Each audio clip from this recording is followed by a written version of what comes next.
सदियों तक याद रखेगा मेलबर्न क्रिकेट ग्राउंड इस पारी को। टेस्ट क्रिकेट में रेडीमेड चैंपियन। ये कहानी है उस वक्त की जब एक एक करके भारत के सारे योद्धा मैदान से लौट रहे थे। सारी इज्जत, सारा मान सम्मान हजारों ऑस्ट्रेलियाई दर्शकों के सामने नीलाम हो रहा था। बीच मैदान पर भारतीय खिलाड़ियों, भारतीय फैंस की इज्जत की धज्जियां उड़ चुकी थी। लेकिन तभी मैदान पर कुछ ऐसा हुआ जिसको देखकर सारे ऑस्ट्रेलिया के खिलाड़ी बीच मैदान पर त्राईमाम करने लगे। ये कहानी है उस बल्लेबाज की जिसने अपने ड्रेसिंग रूम में परेशान बैठे कप्तान और पूर्व कप्तान को जाकर कहा कि जब तक मैं मैदान पर हूं इतनी आसानी से इन कंगारुओं को मैच जीतने नहीं दूंगा।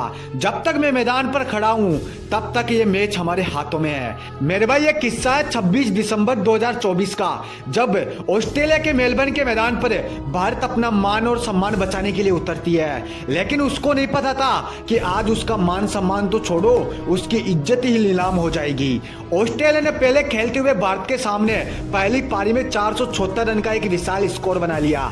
इस स्कोर का पीछा करने के लिए कप्तान रोहित शर्मा ने अपने साथ यशस्वी जायसवाल को मैदान पर उतारा। लेकिन विपक्षी कप्तान ने हमारे कप्तान को ज्यादा दिक्कत लेने नहीं दी, केवल 3 रन के स्कोर पर मैदान से बाहर कर दिया। उसके बाद Lokesh Rahul 24 run, Rishabh Pant 28 run, Virat Kohli 36 run, Akashdeep तो अपना खाता भी नहीं खोल पाए, रविंद्र जडेजा 17 रन। ऐसे ही एक एक करके सारी भारतीय टीम कंगारुओं के सामने ढेर हो गई थी। बेचारे अकेले यशस्वी जायसवाल अपनी टीम की इज्जत बचाने के लिए लड़ रहे थे और अंत में वो भी 82 रन की पारी खेलकर मैदान से लौट गए। जैसे ही यशस्वी जायसवाल का विकेट गिरा, सारे भारतीय फैंस की आवाज खामोश हो चुकी थी। स्टेडियम पूरा खामोश था, ड्रेसिंग रूम में मायूसी छा गई थी। भारत की कहानी ऑन द स्पॉट मैदान पर खत्म हो चुकी थी।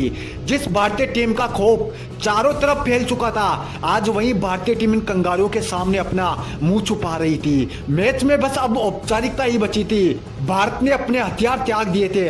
लेकिन मेरे भाई वो किसी ने कहा ना कि अगर किस्से और कहानियां इतनी आसानी से खत्म हो जाए तो लोगों का नाम आज इतिहास में नहीं होता। मैदान पर अब नीतीश रेड्डी और वाशिंगटन सुंदर की जोड़ी मौजूद थी। इन दोनों बल्लेबाजों से किसी को भी कोई उम्मीद नहीं थी, लेकिन आज इनकी ये जो गलतफहमी है ना वो दूर होने वाली थी। दोनों ने धीरे धीरे अपने देश की इज्जत बचाने के लिए सदी हुई बल्लेबाजी चालू कर दी। बाउंसर झेली, चोटें खाई, लेकिन मैदान से पीछे हटने के बारे में नहीं सोचा। एक तरफ वाशिंगटन सुंदर जहां धीमी बल्लेबाजी कर रहे थे तो दूसरी तरफ नीतीश रेड्डी ऑस्ट्रेलिया के गेंदबाजों को लाइन पर ले रहे थे। दोनों की आंखें जम चुकी थी, पैर मैदान पर सेट हो चुके थे। अब जो मैदान पर होने वाला था ना मेरे भाई, वो पूरा ऑस्ट्रेलिया देख रहा था। मैच का पासा पलट चुका था, वक्त पलट चुका था। मैच का सारा कंट्रोल अब इन दोनों बल्लेबाजों के हाथों में था। वो अपने दिमाग और अपने अंगुलियों के इशारों से ऑस्ट्रेलिया के गेंदबाजों को नचा रहे थे। कभी गेंद इधर जा रही थी तो कभी गेंद उधर जा रही थी, कभी चौके लग रहे थे तो कभी छक्के लग रहे थे।